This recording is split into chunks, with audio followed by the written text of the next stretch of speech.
মন যদি প্রফুল্ল থাকে তো আপনি যেখানেই যান সেখানেই আপনার স্বর্গ মনে হবে। আর মনে যদি শান্তি না থাকে তো যত সুন্দর জায়গাতেই যান না কেন আপনার ভালো লাগবে না। তো আজকে ফ্রাইডে স্পেশাল ছিল, আমাদের মন খুব ফুরফুরা ছিল। 3 ফ্যামিলি মিলে প্ল্যানিং করলাম যে কোথাও ঘুরে আসা যাক। তো প্রথমে প্ল্যানিং হলো জসীমউদ্দিনের বাড়ি, মানে পল্লী কবি জসীমউদ্দিনের বাড়ি ফরিদপুর যাওয়ার, কিন্তু লং ডিস্টেন্সের কারণে সেটা ক্যান্সেল হয়ে গেল। পরবর্তীতে ধারে কাছে কোথায় যাওয়া যায় এই চিন্তা ভাবনা করে আমরা স্থির করলাম আমরা ওরাকান্দা বিচে যাব। আর ওরাকান্দা বিচে এর আগেও আমি একবার গিয়েছি, জায়গাটা বেশ ভালো, বিশেষ করে বাচ্চাদের জন্য সুন্দর একটা জায়গা। তো আমরা 3 ফ্যামিলি থেকে যাচ্ছি।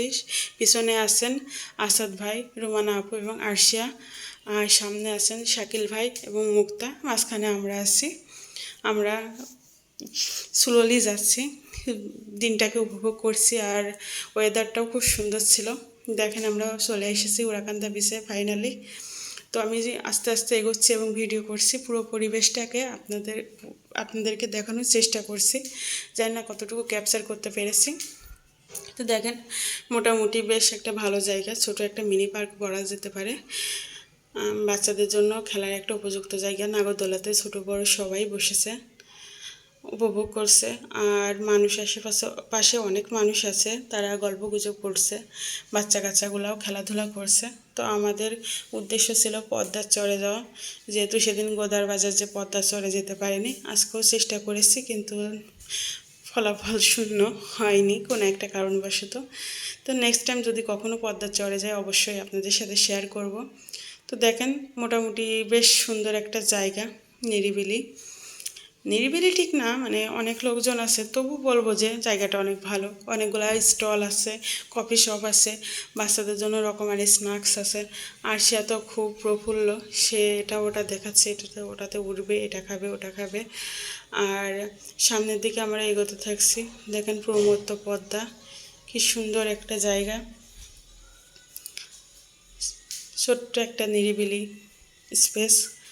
আমরা আস্তে আস্তে সামনের দিকে এগোচ্ছি। ইউকে বিচের মূল রহস্য হচ্ছে সামনে যে স্পেসটা দেখেন ইউকে বিচ লেখা আছে, ওই জায়গাটাতে অনেকেই ছবি তোলে, ঘোরাঘুরি করে।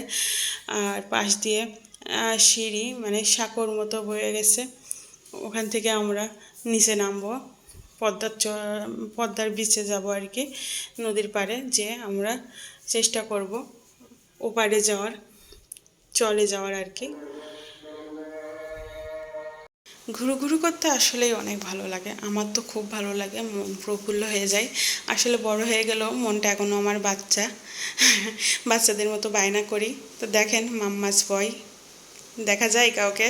হ্যাঁ, দেখা যায়, সুন্দর হ্যান্ডসাম বয় যাচ্ছে পাশ দিয়ে।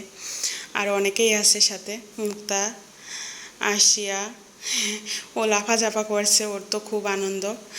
এদিকে ওর মা ব্যাগ গুছানোতে ব্যস্ত, আমি ওনাকে ডাক দিলাম, তো উনি একটু উকি দিল। তো ভালো থাকেন সবাই, টাটা।